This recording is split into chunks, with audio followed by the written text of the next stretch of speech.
எல்லாரும் சூப்பரா இருப்பீங்கன்னு நம்புறேன். ஸோ இன்றைக்கு மரவள்ளி கிழங்கு கொண்டு வச்சிருக்கிறேன். மரவள்ளி கிழங்கு அவிச்சு இது பார்த்தீங்கன்னு சொன்னா விளமீன் இருக்குது. ஸோ முள்ளு குறைவான விளமீன் எடுத்திருக்கிறேன். அதாவது பெரிய விளமீன் சொன்னா முள்ளு குறைவா இருக்கும். ஸோ முள்ளு குறைவான விளைமீனிலையும் இந்த மரவள்ளி கிழங்கு இது கேப்பங்கிழங்குன்னு சொல்லிவினோம். இந்தியா ஆக்கள் கேப்பங்கிழங்குன்னு சொல்லினோம்.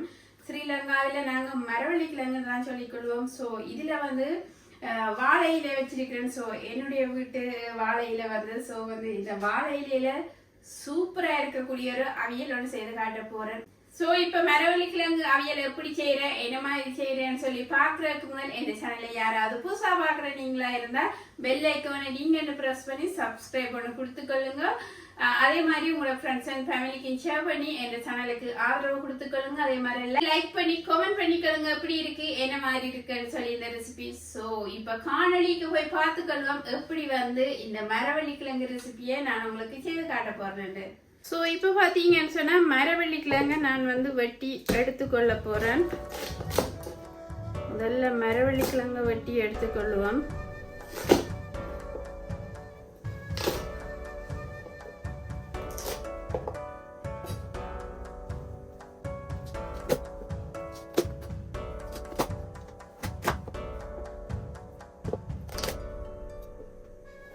இப்போ பார்த்தீங்கன்னு சொன்னால் வெட்டி அதாவது எடுத்திருக்கிறேன் இப்படி ஸோ இதை வடிவாக கழுவி கொள்ளுவோம்.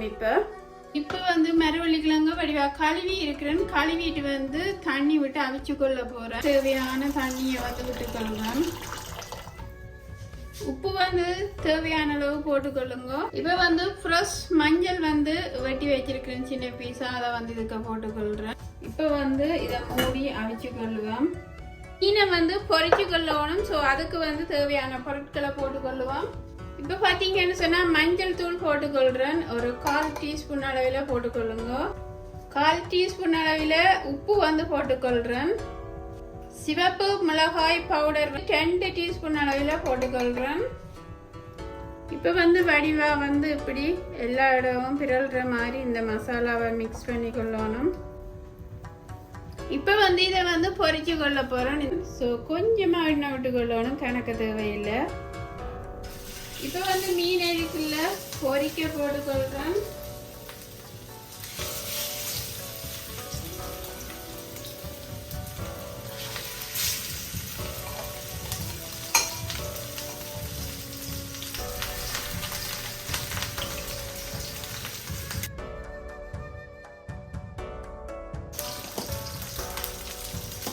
கிழங்கு பார்த்தீங்கன்னு சொன்னா அவிஞ்சு வந்துருக்கு. இப்போ மீனை திருப்பி போட்டுக்கொள்றேன் மற்ற பக்கம்.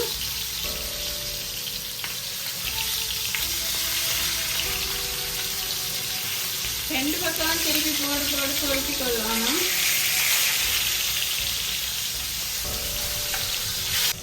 இப்போ இந்த பாத்திரத்துல கடுகு போட்டுக்கொள்றேன்.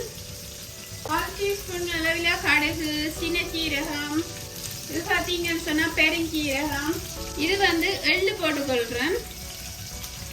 ஸோ எல்லாமே 1/4 டீஸ்பூன் அளவில் போட்டிருக்கிறேன். இப்போ வெட்டி வச்சிருக்கிற வெங்காயத்தை இதுக்குள்ள போட்டுக்கொள்கிறேன்.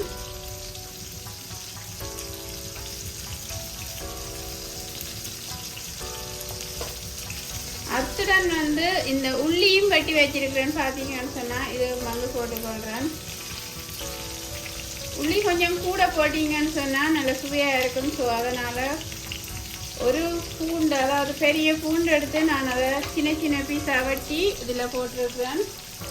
இப்படி வடிவாக மிக்ஸ் பண்ணிக்கொள்ளுங்க. இது ஒரு தாளிக்கிற மாதிரி செய்து கொள்ளணும் இந்த வெங்காயத்தை. ஸோ அதனால் எண்ணெயில் வதங்கி கொள்ள வேணும். இந்த வெங்காயம் வடிவாக வதங்கி கொள்ள வேணும். ஸோ அதனால போட்டிருக்கிறேன். மூடி விட்டு நான் வதக்கி கொள்ள போறேன். மரவள்ளி கிழங்கு அவிஞ்சிட்டுது, உங்களுக்கு பார்க்கவே தெரியுது. ஸோ அடுப்பை டர்ன் ஆஃப் பண்ணி கொள்றேன். ஸோ இந்த தண்ணியை வடித்து எடுத்துக்கொள்ள போறேன். மரவள்ளி கிழங்கு ரெடியாகி விட்டது. மீனையும் நான் எடுத்துக்கொள்றேன்.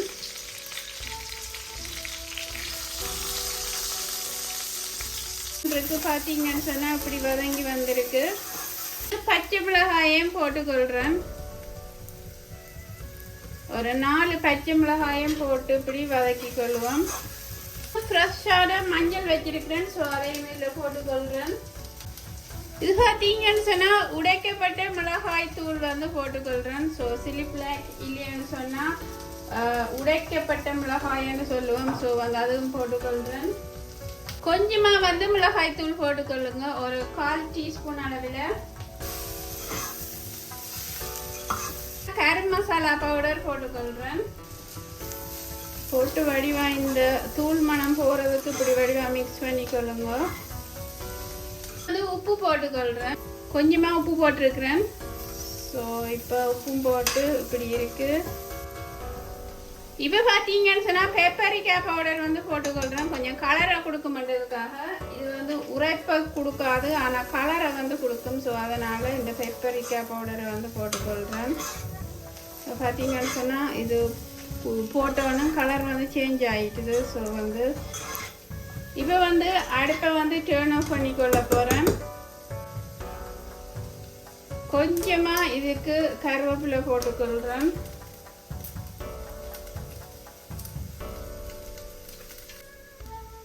அடுப்பை டேர்ன் ஆஃப் பண்ணிவிட்டு அதாவது லெமன் ஜூஸ் வந்து விட்டுக்கொள்கிறேன். ஸோ முதலே விட்டீங்கன்னு சொன்னால் அந்த லெமனின் தன்மை போயிடும். ஸோ அதனால் அடுப்பை டேர்ன் ஆஃப் பண்ணிவிட்டு லெமன் ஜூஸை வந்து இப்படி விட்டுக்கொள்ளணும். வாழையிலேயே வந்து இப்படி வாட்டி கொள்கிறேன். என்னென்னு சொன்னால் உடையாமல் இருக்கிறதுக்காக இப்படி வந்து வாட்டி எடுத்துக்கொள்கிறேன். வாழையில இப்படி வந்து மீனை வச்சுட்டு இப்படி வந்து இந்த கிழங்கையும் எடுத்து வச்சுக்கொள்ளுங்க. மரவள்ளி கிழங்கு பார்த்தீங்கன்னு சொன்னால் எப்படியான முறையிலெல்லாம் சமைச்சு சாப்பிட வேண்டி இருக்குது. இப்படி சாப்பிட்டாலும் நல்ல ருசியாகவே இருக்கும். ஸோ இப்போ வந்து இந்த தாளிச்ச வெங்காயத்தை இப்படி வந்து ஸ்பைசியை மேலுக்கு போட்டுக்கொள்ளுங்க.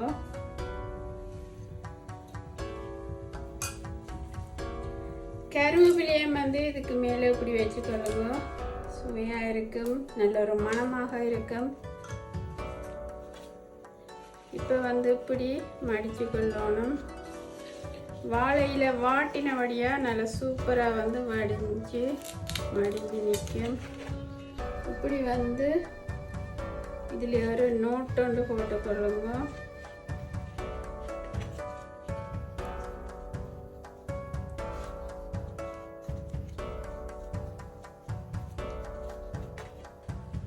இப்போ பார்த்தீங்கன்னு சொன்னால் இந்த தட்டில் வச்சு அதாவது எல்லாமே வைக்கக்கூடியதாக இருக்குது எனக்கு வந்து. ஸோ வந்து இந்த தட்டில் வச்சு வந்து நான் அவிச்சு கொள்ள போகிறேன். நீங்கள் வாட்டி கூடி எடுத்துக்கொள்ளலாம், ஆனால் வந்து நான் வந்து அவிச்சு தான் எடுத்துக்கொள்ள போகிறேன்.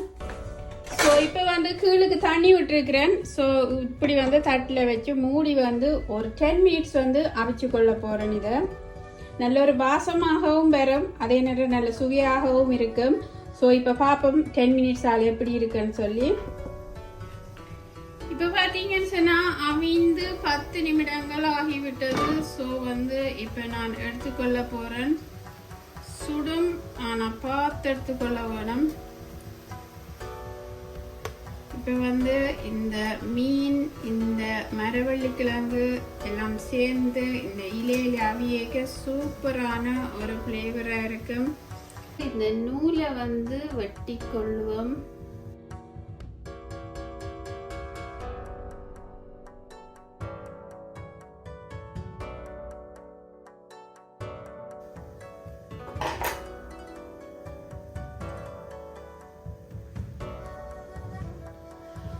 அமேசிங்கா இருக்குது, பார்க்கவே தெரியுது. என்ன ஒரு சூப்பர் சாப்பாடு. மரவள்ளி கிழங்கா பிரியாணி ஆண்ட மாதிரி இருக்குது வந்து. ஸோ மரவள்ளி கிழங்கா பிரியாணி ஆண்ட மாதிரி இருக்குது. பிரியாணியை விடவே அமேசிங்கான சுவையில இருக்கு. Oh my god. வாழை இலையில இருந்து பார்த்தீங்கன்னு சொன்னா எப்படி இருக்கு.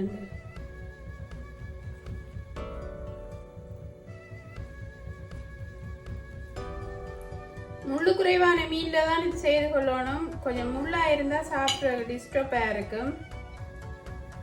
இந்த மீனையும் இந்த மரவள்ளி கிழங்கையும் இப்படி அள்ளி இப்படி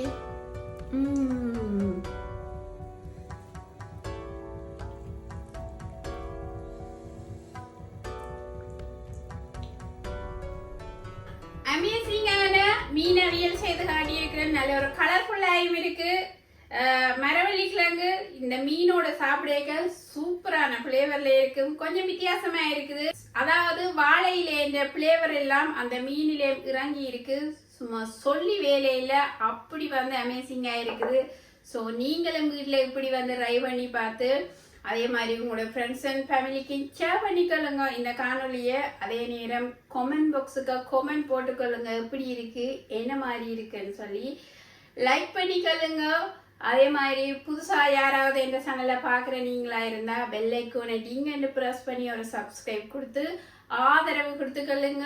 ஸோ வந்து இன்னும் ஒரு சூப்பரான ரெசிபியோட நான் உங்களை சந்திக்கிறேன். தேங்க்ஸ் ஃபார் வாட்சிங். பாய்.